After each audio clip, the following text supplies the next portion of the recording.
আমরা আলোচনা করছি বিভিন্ন স্টেক হোল্ডারদের সাথে, ক্রিকেট সংগঠক, সাবেক ক্রিকেটার, এ বিষয়ে একটি ভালো সমাধানে পৌঁছানো। বাংলাদেশ ক্রিকেট বোর্ড বিসিবির অন্তর্বর্তী কমিটি গঠনের কাজ অনেকটাই এগিয়ে গেছে।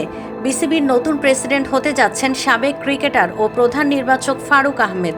ইতিমধ্যে রূপরেখাও চূড়ান্ত হয়ে গেছে, এখন সেটি বাস্তবায়নের কাজ চলছে। প্রেসিডেন্ট পদের জন্য সৈয়দ আশরাফুল হক, নাজমুল আবেদিন ফাহিমও আলোচনায় ছিলেন, তবে ফারুক আহমেদই আস্থা রাখছে অন্তর্বর্তীকালীন সরকার।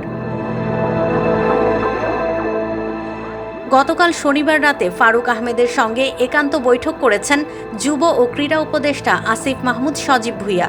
বৈঠকে বিসিবির গঠনতন্ত্র সহ ইন্টারন্যাশনাল ক্রিকেট কাউন্সিল আইসিসির বাধ্যবাধকতা নিয়ে আলোচনা করেছেন দুজন। এই বৈঠকেই মূলত ফারুকের বিসিবি প্রেসিডেন্ট হওয়ার বিষয়টি চূড়ান্ত হয়েছে বলে নিশ্চিত হয়েছে রাইজিং বিডি।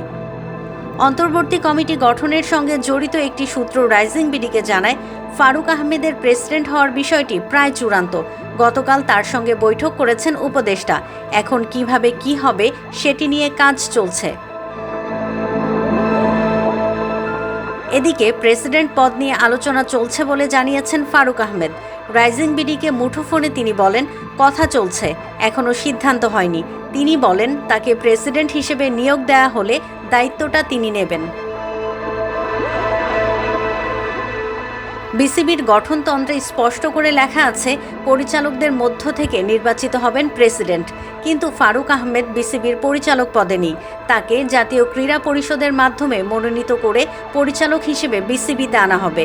এরপর বিসিবির পরিচালকদের ভোটে তাকে প্রেসিডেন্ট হিসেবে দায়িত্ব দেওয়া হবে।